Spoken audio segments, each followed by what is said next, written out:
Friends, welcome to Usha స్కెచ్ల family. ఎలా ఉన్నారు? మేమైతే సూపర్ ఉన్నాము. ఇప్పుడైతే చాలా హ్యాపీగా ఉంది మీ అందరితో షేర్ చేసుకుంటున్నందుకు. ఇప్పుడైతే ప్రయాగ్రాజ్ ఆ త్రివేణి సంగమం కుంభమేళాకైతే కార్లో వెళ్తున్నాం. మా జర్నీ ఎలా అయింది, దర్శనాలు ఎంత బాగా అయ్యాయో చూసేద్దాం రండి. అండ్ ఫ్రెండ్స్, మన వీడియోస్ ని చూస్తున్నారుగా, మీకు నచ్చినట్టు అయితే ప్లీజ్ మన ఛానల్ ని సబ్స్క్రైబ్ చేసి, లైక్ చేసి, షేర్ చేసి నన్ను సపోర్ట్ చేయండి. యాక్చువల్గా అయితే ఫ్రెండ్స్ 4:30కి స్టార్ట్ అవుదాం అనుకున్నాం, బట్ 8 o'clock అయిపోయింది. ఇప్పుడైతే భువనేశ్వర్ బార్డర్ అనమాట, ఒరిస్సా బార్డర్ లో ఇక్కడ చెరుకు రసం తాగాము. కొంతసేపు అయిన తర్వాత లంచ్ టైం అయింది. సో ఇంటి దగ్గరే ప్రిపేర్ చేసుకొని తెచ్చుకున్నాము. దర్దోజనం అనమాట, పెరుగన్నం, అప్పడం, బంగాళదుంప ఆలు ఫ్రై అనమాట. సో ఇంకా నెక్స్ట్ అంటే కుదరదు కదా, ఇప్పుడైనా ఒక్కరోజైనా మనం ఫుడ్ తిందామని చెప్పి ఇంటి దగ్గరే ప్రిపేర్ చేసుకున్నాము. సో ఇలా అయితే లంచ్ చేసాము. అలా వెళ్తూ ఉన్నాం. ఒరిస్సా బార్డర్ స్టార్ట్ ఎండ్ అయిపోయింది. ఇప్పుడైతే బీహార్ వచ్చేసాము. బీహార్లో ఫుల్ వర్షం అనమాట. ఈవినింగ్కి చాలా జర్నీ అయితే చాలా కూల్గా హ్యాపీగా సాగింది. ఇక్కడ మా అమ్మ వెనకైతే ఎండ కొంచెం వస్తుంది వెనక నుండి అని చెప్పి టవల్ అయితే అక్కడ కట్టింది. అండ్ మా బావగారు, నేను, మా హస్బెండ్, మా అమ్మ, మా నాన్న వెళ్ళాము. మా బాబునైతే తీసుకురాలేదు, ఎక్కువ చాలా రష్ ఉందని చెప్పి ఇన్ఫర్మేషన్ ఉండింది. సో అందుకని కొంచెం ధైర్యం చేయలేక అయితే వాటిని తీసుకురాలే. కానీ చాలా మిస్ అయ్యాను. చాలా అంటే మా బాబమ్మ వీళ్ళు కూడా మిస్ అయ్యాను. బట్ మరి తప్పదు, అన్ని దగ్గరికి అందరినీ తీసుకెళ్ళలేము కదా. సో ఇప్పుడైతే కొంచెం నైట్ అవుతుంది, అన్ని టేస్ట్ చేయాలి కదా ఇక్కడ ఎలా ఉంటుంది అని చెప్పి ఇక్కడైతే ఫస్ట్ అయితే చేసేసాం. అలాగే లంచ్ కూడా చేసేసాం. అదంతా పెడితే మీకు లెందీ అయిపోద్ది అని చెప్పి మొత్తం పెట్టలేదు ఫ్రెండ్స్. అట్ లాస్ట్ ఫైనల్ గా అయితే ప్రయాగ్రాజ్ కి చేరుకున్నాము. ఇక్కడైతే ఫ్రెండ్స్ ఫుల్ ట్రాఫిక్ అనమాట. 30 km డిస్టెన్స్ ఉండే ఫుల్ ట్రాఫిక్. విసుకొచ్చింది, కానీ ఆఫ్టర్నూన్ నుండి ఈవినింగ్ వరకు ట్రాఫిక్ లోనే ఇరుక్కుపోయాము. అట్ లాస్ట్ ఫైనల్ గా ఇంకా 10 km డిస్టెన్స్ కి అయితే వచ్చేసాము. ఆ 10 km డిస్టెన్స్ లో కూడా ప్రైవేట్ వెహికల్స్ అన్ని కూడా పార్క్ చేసేయాలి.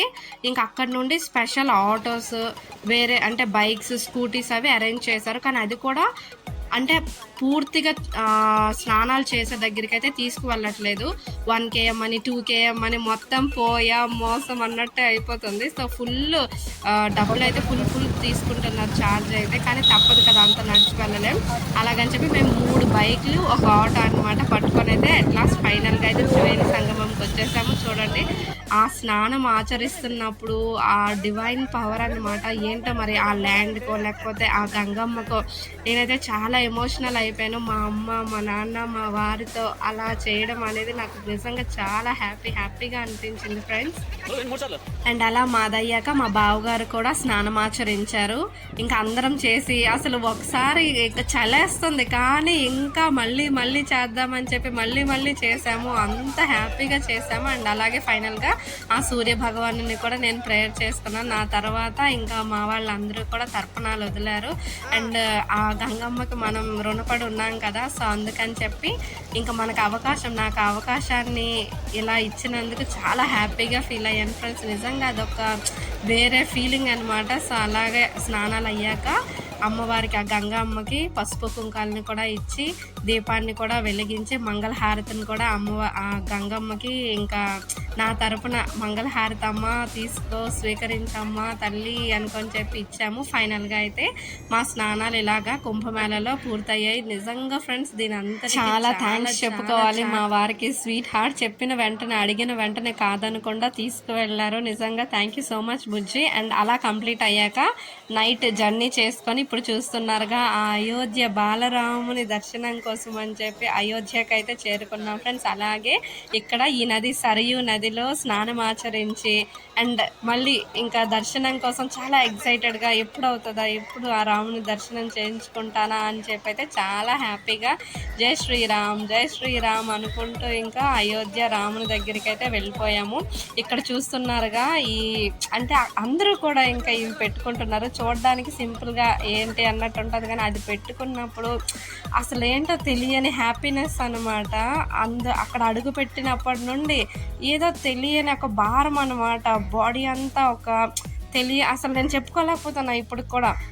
ఇంత తొందరగా అయోధ్య బాలరాముని దర్శనం చేసుకుంటాననేది అయితే నేను అస్సలు ఎక్స్పెక్ట్ చేయలేదు.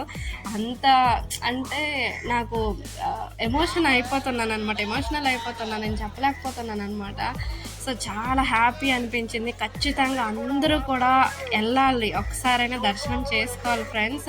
ఫుల్ ట్రాఫిక్ అనమాట. ఏంటి ఇంత ట్రాఫిక్, ఎలా వెళ్తాము, ఇంకా ఫుల్ అంటే అక్కడ అనౌన్స్మెంట్లు అనమాట. సో అండ్ సో పర్సన్స్ ఎక్కడ ఉన్నారు, వాళ్ళు మిస్ అయ్యారు, తప్పారు, అన్ని లాంగ్వేజెస్లో ఇక్కడికి రండి. ఒక్కొక్కసారి భయం వేస్తుంది ఎక్కడ మిస్ అయిపోతామా ఏంటి అనేది. కానీ అసలు ఎంత డిస్టెన్స్ అంటే ఫుల్ ఒక 6 km అనమాట. నడుచుకొని ఎక్కడ కూడా విసుగు రావట్లేదు. ఇంకెప్పుడు వస్తుంది అనే ఎక్సైట్మెంట్ తప్ప ఇంకేం లేదు. అట్ లాస్ట్ ఫైనల్గా అయితే ఆ గుడిలోకి చేరుకున్నాం ఫ్రెండ్స్. ఇదే అనమాట బాలరాముని గర్భగుడికి ఇంకొంచెం దగ్గరలో ఉన్నాము. ఇంకెంతసేపు అన్నట్టు అనిపించింది. అట్ లాస్ట్ ఫైనల్గా అయితే ఆ దివ్య దర్శనంకి అయితే ఫ్రెండ్స్ నిజంగా ఐఎమ్ సో బ్లెస్డ్ అనమాట. I'm so lucky.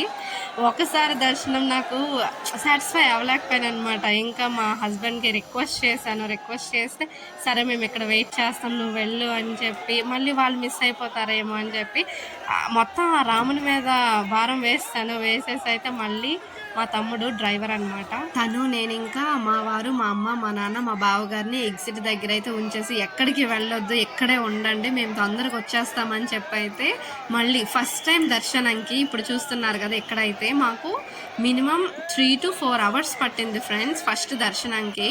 Second time మరి ఏంటో నాకు అసలు అర్థం కావట్లేదు, ఆ దేవుని దయ లేకపోతే ఏంటో నాకు తెలీదు. ఫుల్ ఇంకా రష్ పెరుగుతుంది, కానీ సేమ్ అదే డిస్టెన్స్ 1.5 hourలో ఇంకా రిటర్న్ వచ్చేసామన్నమాట. మళ్ళీ రెండోసారి దర్శనం. నిజంగా చూస్తున్నారా, చూడండి ఫ్రెండ్స్, మిస్ అవ్వద్దు. నేను ఇంకా ఫుల్ హ్యాపీ అనమాట, ఫుల్ హ్యాపీ. సో అలా సెకండ్ టైం కూడా ఆ బాలరాముని, అయోధ్య రాముని దర్శనం అయితే సో ఫ్రెండ్స్ మీరు అందరూ చూడాలనే ఉద్దేశంతో ట్రై చేశాను. ప్లీజ్ చూడండి, స్కిప్ చేయొద్దు. అలా ఇక్కడ దర్శనం అయ్యాక అయోధ్యలో ఇంకా చిన్న చిన్న టెంపుల్స్ ఉంటాయి కదా, అక్కడ కూడా వెళ్ళి దర్శనం చేసుకొని అండ్ ఫైనల్గా అయోధ్య నుండి అయితే కాశీకి రిటర్న్ అయిపోయాం ఫ్రెండ్స్. కాశీలో 3 days ఆ మహా అద్భుతమైన పర్వదినం శివరాత్రి రోజున కాశీలో కాశీ యాత్ర కూడా నెక్స్ట్ వీడియోస్లో వస్తుంది ఫ్రెండ్స్. ప్లీజ్ చూడండి, స్కిప్ చేయొద్దు. మీకు కానీ మన వీడియోస్ నచ్చినట్టయితే ప్లీజ్ నన్ను సపోర్ట్ చేయండి, మన ఛానల్ని సబ్స్క్రైబ్ చేసి నన్ను ఫాలో అవ్వండి. Thank you so much for watching. Thank you so much. Bye, take care.